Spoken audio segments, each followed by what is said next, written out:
Thank you for joining us for part 2 of our Purple Gang documentary. Let's get to it. We get to Eddie Fletcher and Abe Axler. What happened to them? Both of these guys were murdered. Their end came on a lonely road in Bloomfield Hills, and they were both in the back seat of a car together. And the story it sounds a lot like the Hoffa thing, to be quite honest, because they went out to the Bloomfield Hills area, which was very desolate back in the 1930s, and they were supposed to meet some purple guys, and the guys never showed up, just like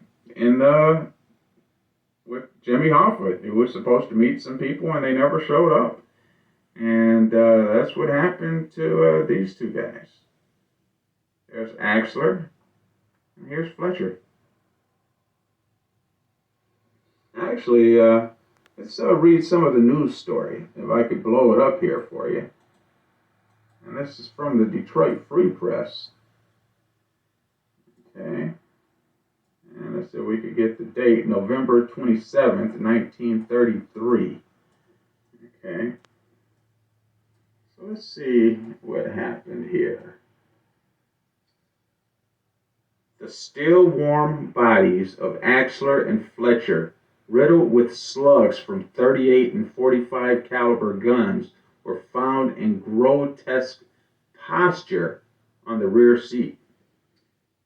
Fletcher was on the left, Axler propped against him. Axler had been shot 5 times with an automatic pistol, all of the bullets entering the right side of his head. Overkill. One of the slugs, penetrating the skull, lodged in the palm of his left hand, evidently held instinctively to his head when the gunman began firing. Inseparable in death. In reconstructing the crime, police believe that Fletcher was shot first, bullets from the 38 caliber pistol entering his right arm, left chest, right chest, and head. And so, yeah, that's what happened to these guys. Let's move on to the boss. Abe Bernstein was Detroit's Meyer Lansky. That's what he was.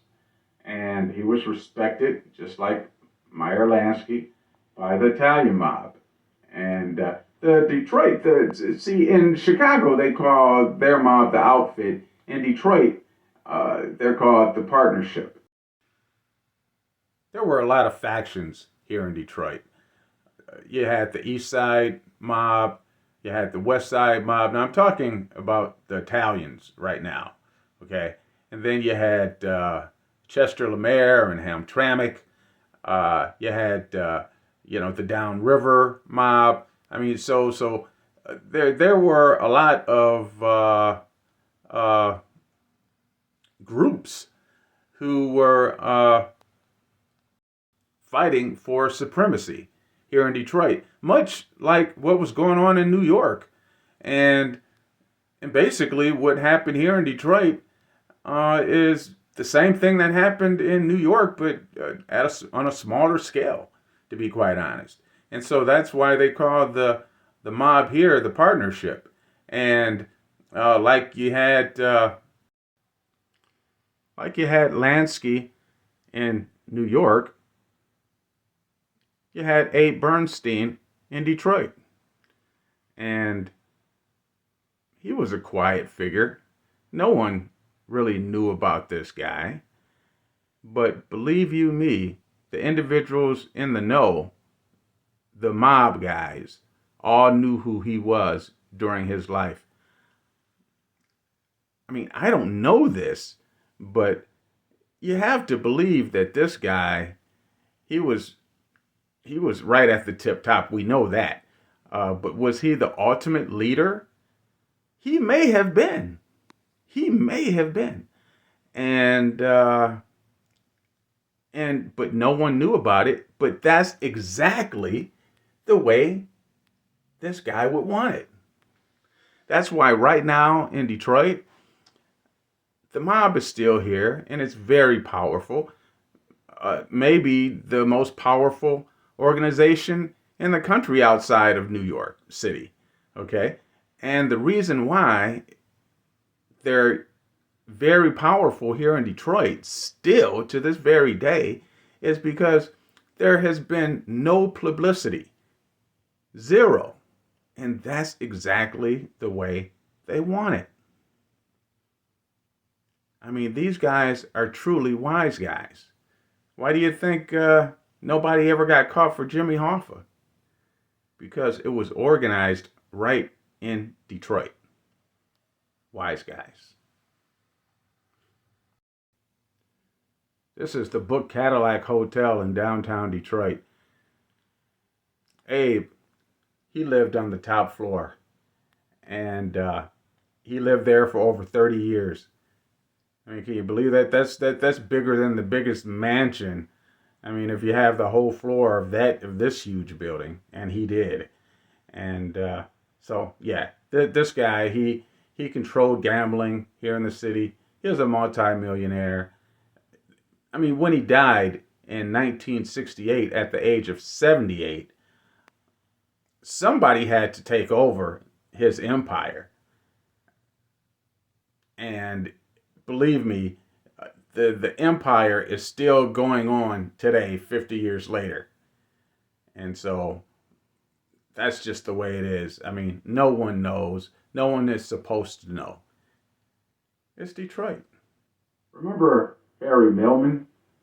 Well, here's what happened to Harry. He got into a big fight with one of the East Side gangsters, the East Side Mafia Italian gangsters, a guy by the name of Bomarito. Now, Millman, he beats this guy, Bomarito, Joe Bomarito was his name. He beats him to within an inch of his life. I believe he put him in a coma. And he beat him down real bad. So the mob, they were gunning for this guy. Now, this happened in 1936.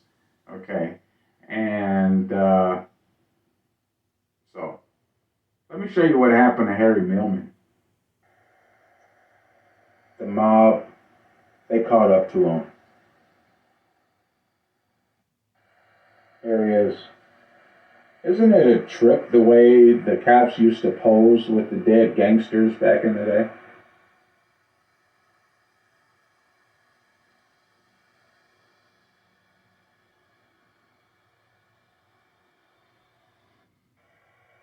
This is where the murder happened.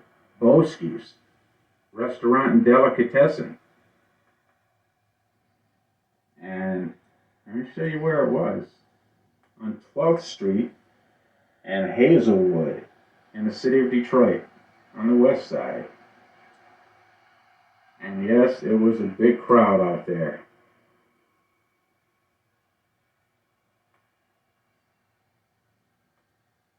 These guys are sharp, man. Look at these coats, man.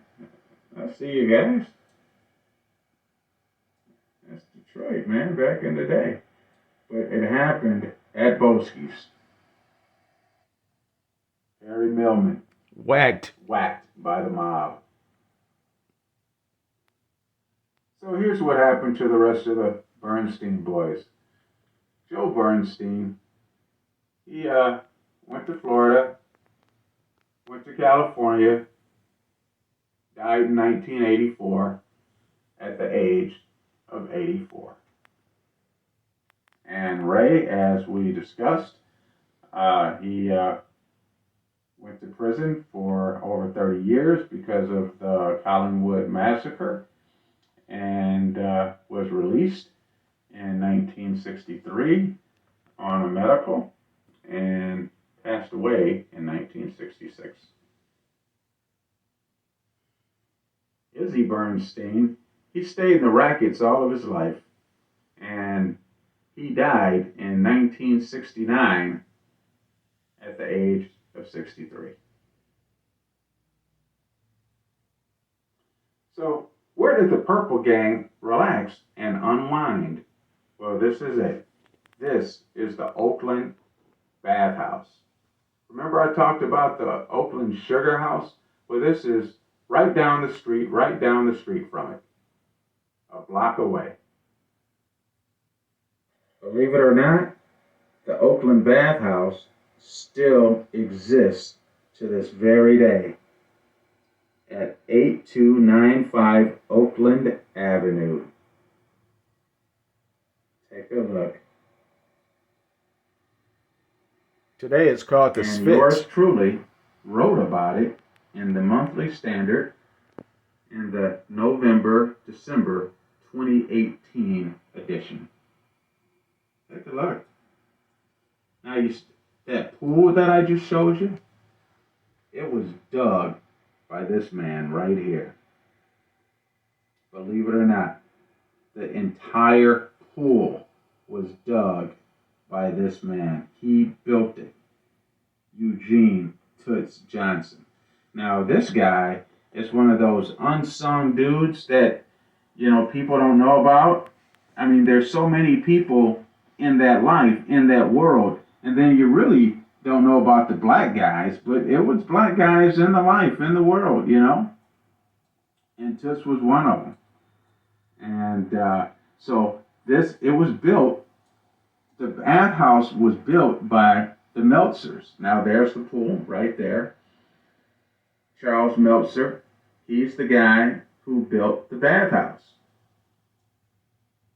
And here's his son, Harry Meltzer. Okay. And here's Harry's son, Rick.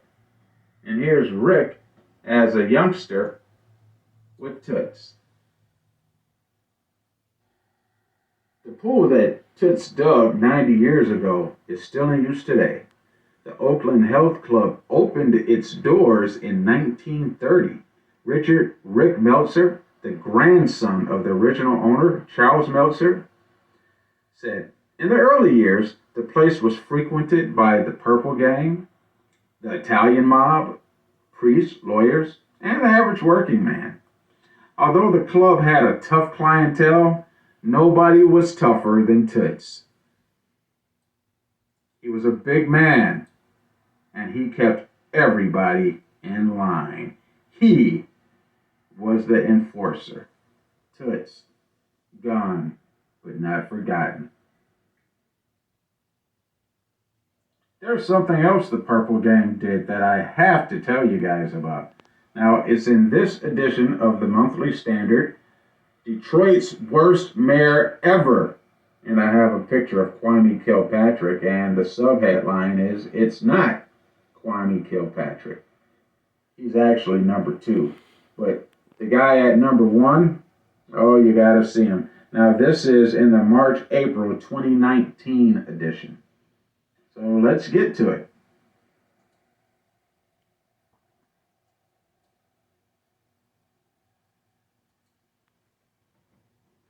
Here he is, the worst mayor in the history of Detroit. Let's enlarge it here for you.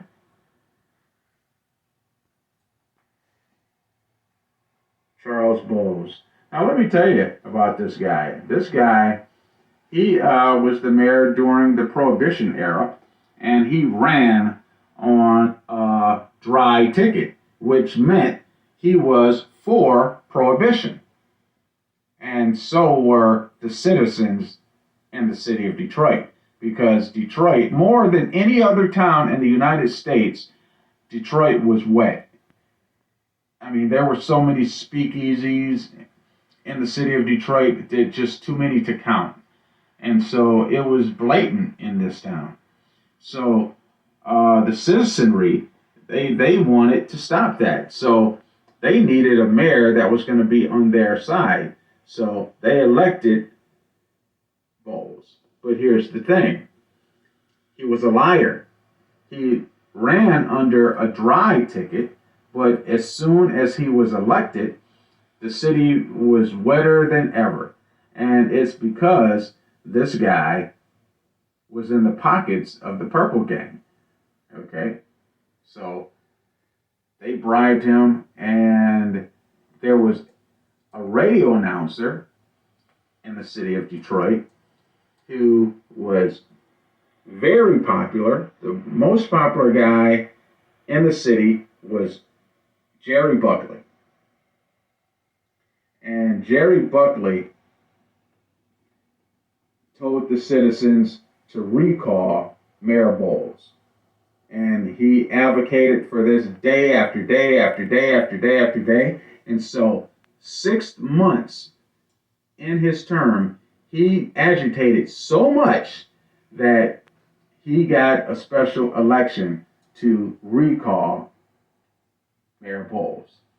And so he did it. And the voters elected to recall the mayor. And so less than 24 hours, not even an hour actually, after the mayor, the votes were in, the most popular hotel in the city of Detroit at the time was the LaSalle Hotel. And what happened was a couple of Purple Gang gangsters walked up and put about 7 bullets in the back of the head of Buckley. Correction, it was 11 at the bullets. LaSalle Hotel. Overkill. And walked out. Abe Bernstein. He's not only a Detroit legend, he's a legend nationally when it comes to organized crime in this country. The traditions that he set still go on to this very day. I adhere to them. The thing is, no one talks in this city. And I'm not going to break the silence here, okay? Because it's stuff going on in this city, but you're not going to hear it from me. You'll hear the historical accounts, but yeah, what's going on right now, I don't know. After Prohibition, the more organized Italian mob took over the rackets in Detroit for good. And here's 3 of them right here. And this guy is Joe Bomarito. Remember I talked about him? He's the guy who got into the fight with Harry Millman. Maybe Millman was jealous of this guy's clothes. Look at this guy, sharp. Look at those shoes. Goodfellas, Detroit mobsters of the 1930s, Joe Bomarito, Jimmy Licavoli, and Nick Desmond. Licavoli.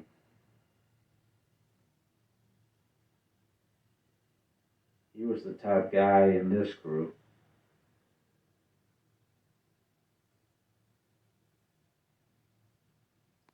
And Desmond, he definitely looks like muscle. No doubt about it. Look at these guys. Look at these shoes, man. These guys are sharp. Remember how I showed you a movie early on? And how the Purple Gang influenced it? Same thing with the Detroit mob. They influence movies. Yeah, they use this term today, influencers. But these are the early influencers. Let me show you. What are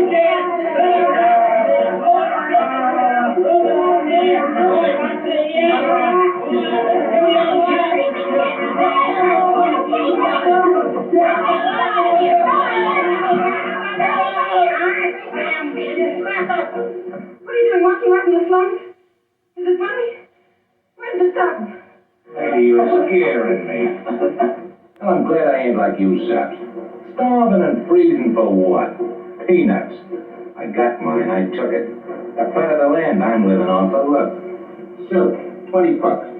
Custom tailored, $150. Detroit has one hell of a reputation Even Bugs Bunny knows about it. You're not gonna be fooled by that smooth talk, are you? They don't call him the Detroit Butcher for nothing. He's probably waiting for you to fall asleep. Yeah, Detroit has one hell of a reputation. Like I said, for over 100 years, from the 1920s to today. Check out my analysis of the 3 dead rappers.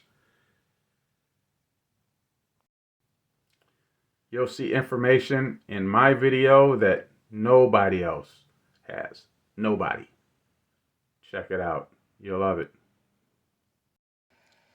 So thanks for watching, and please log on to www.themonthlystandard.news and read the Monthly Standard.